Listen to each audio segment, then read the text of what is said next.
Hi, Mr. Chef One here. Today I'm going to be making a pulled pork roast in a slow cooker. Very easy and very good. Here we go. The first thing that I have is a already seasoned pork sirloin. Actually, I have two of them because they're only about, a pound and a half a piece. I'm going to cut them open, juices and everything, and dump them in the crock pot. 1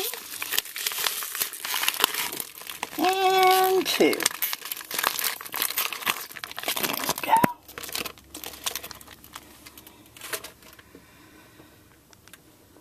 Next, I'm turning the slow cooker on high.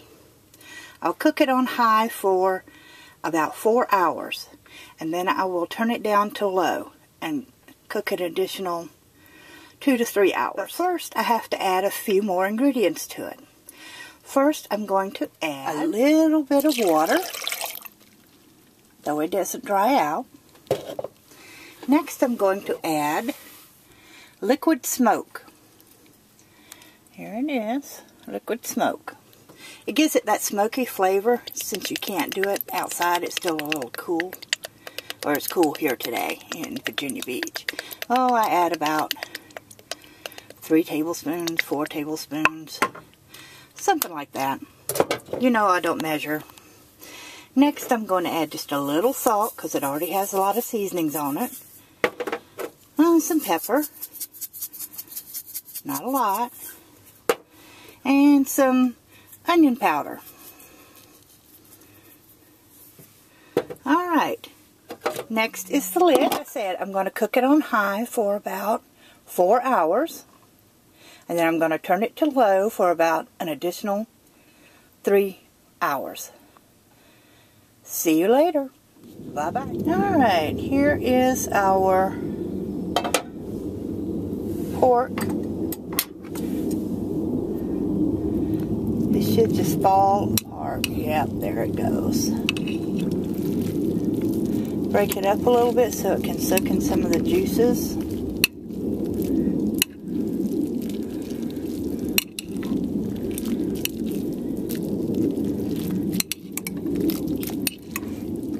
Oh yeah.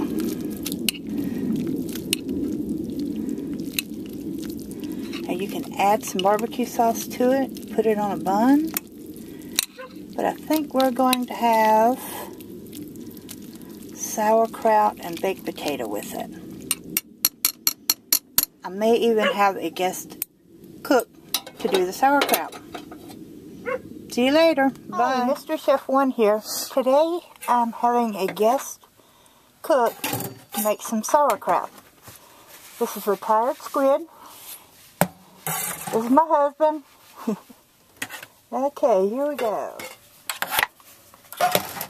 First we're going to fry up some bacon, about 6 to 8 pieces of bacon depending on the fatty content. I'm going with 8 this time. It looks a little bit heavy, but it'll render down. Fry it till it's kind of crisp.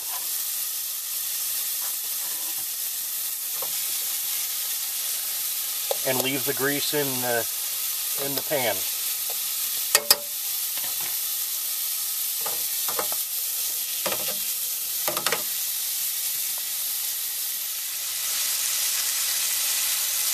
We're still got our bacon frying. As you can see, it's got a little bit of grease in the bottom of the pan now. I'm going to go ahead and start adding some of the other items. I've got some caraway seed here. We'll put about 2 teaspoons in there.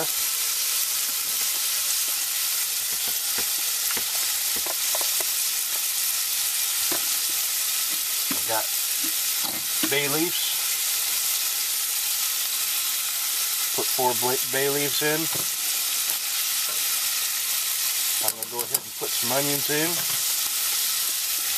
I like onions in my sauerkraut. About half, 3/4 of a cup for a 14-ounce can of Depends on how much onion you like in it. I like a little bit more onion. It's healthy for you.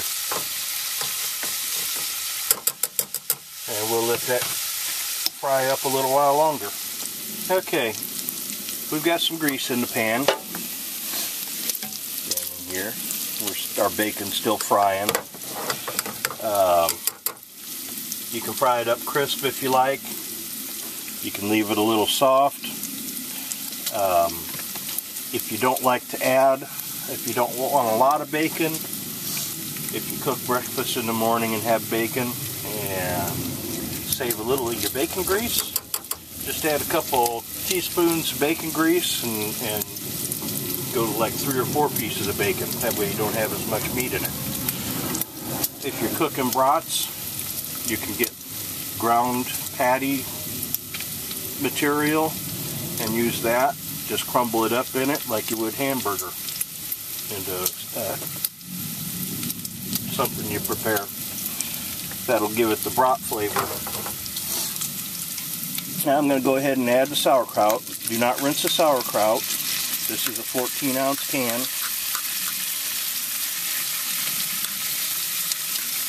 It will render down a little more juice. We want the juice. Don't drain it off.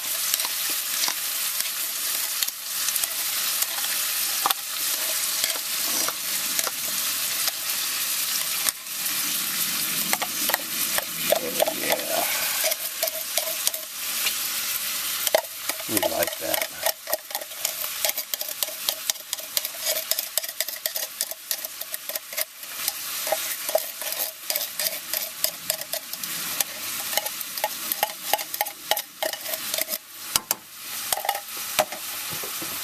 And just stir it together some.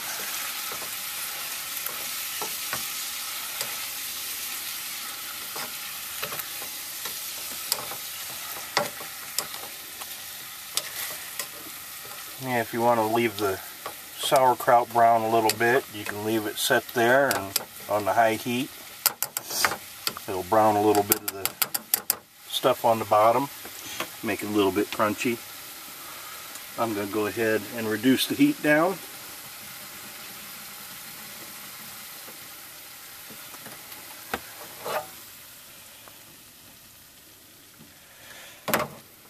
Let it simmer for a little bit and let that reduce down to some juice. You want to stir it occasionally while it's cooking down. As you can see, it's getting a little more juice in there. I'm burning off some right now in the steam that's coming up, so we're going to put the lid back on it and let it cook some more. Okay, as you can see, it's cooked down some now.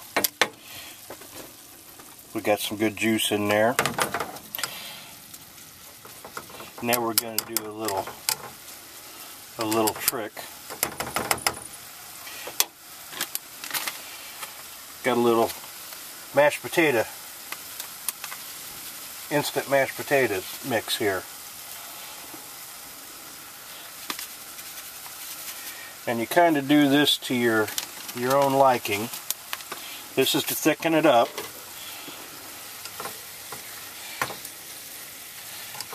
It makes it sit on the bun a little better when you have brats. We're having pork today.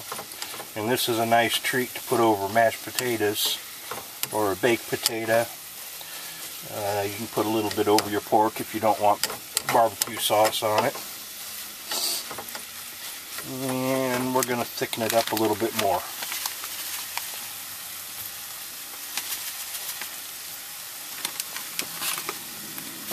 And you just do it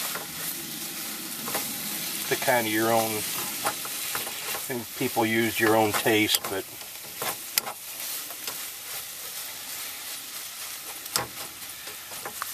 I like it to a thicker consistency.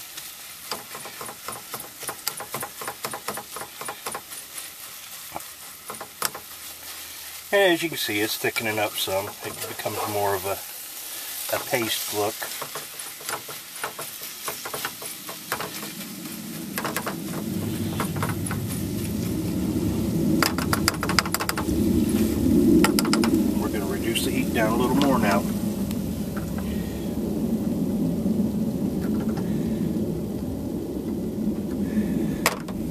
just let it stay warm, let it keep warm.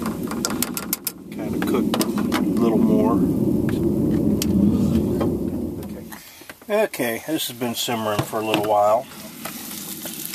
We're going to stir it one last time.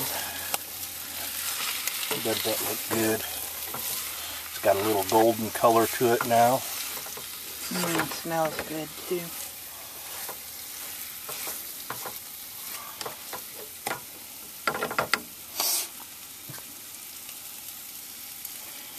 Get a little bit of that bacon there.